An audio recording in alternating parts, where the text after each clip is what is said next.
आपका स्वागत है दोस्तों हमारी नई कहानी में। आज कहानी का शीर्षक है आखिरी इच्छा। शीर्षक है आखिरी इच्छा।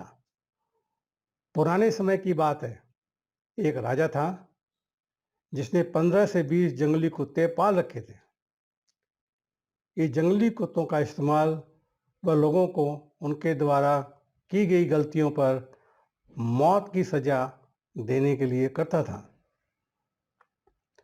एक दिन राजा के एक 10 साल पुराने मंत्री से कोई गलती हो जाती है। राजा अपने मंत्री से बहुत क्रोधित होते हैं। वो ये तय करते हैं कि मैं इस मंत्री को जंगली कुत्तों से मौत की सजा दूंगा। राजा ने मंत्री को जंगली कुत्तों के सम्मुख फिकवाने का आदेश भी दे दिया। सजा से पहले राजा ने मंत्री से उसकी आखिरी इच्छा पूछी। मंत्री ने राजा से कहा कि मैंने आपकी 10 सालों से सेवा की है, इसलिए मैं सजा पाने से पहले आपसे 10 दिनों की मोहलत चाहता हूं। राजा ने कहा, अच्छा ठीक है, मैं तुम्हें 10 दिनों की मोहलत देता हूं। 10 दिनों के बाद राजा के सैनिक मंत्री को पकड़कर लाते हैं। राजा का आदेश मानते हुए सैनिक उस मंत्री को जंगली कुत्तों के सामने फेंक देते हैं। किंतु राजा ने जो सोचा था उससे कुछ उल्टा ही होता है। वो जंगली कुत्ते मंत्री पर टूट पड़ने की बजाय अपनी पूंछ हिला हिला कर मंत्री के ऊपर कूदने लगते हैं। वो जंगली कुत्ते मंत्री का पैर चाटने लगते हैं। ये सब देखकर राजा आश्चर्यचकित हो जाते हैं। राजा ये सोचने लगते हैं कि आखिर इन जंगली कुत्तों को क्या हुआ है। ये कुत्ते इस तरह क्यों व्यवहार कर रहे हैं।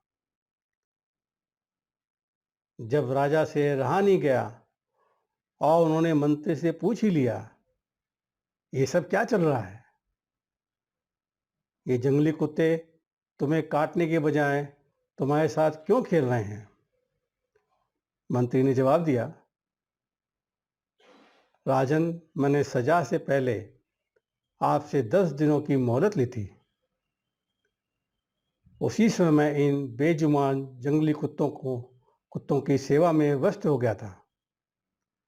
मैं हर रोज इन कुत्तों को खाना खिलाता था और उनका अच्छे से ध्यान भी रखता था।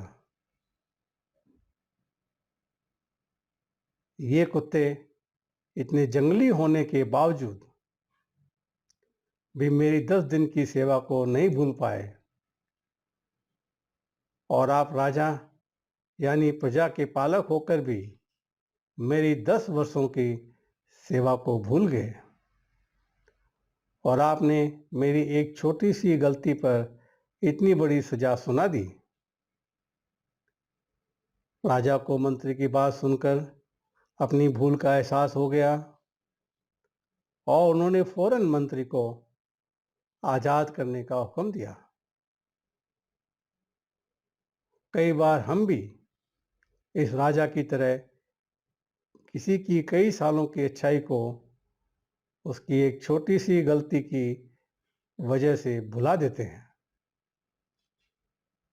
हमें किसी की 1000 अच्छाइयों को उसकी एक बुराई के सामने छोटा ना होने देना चाहिए।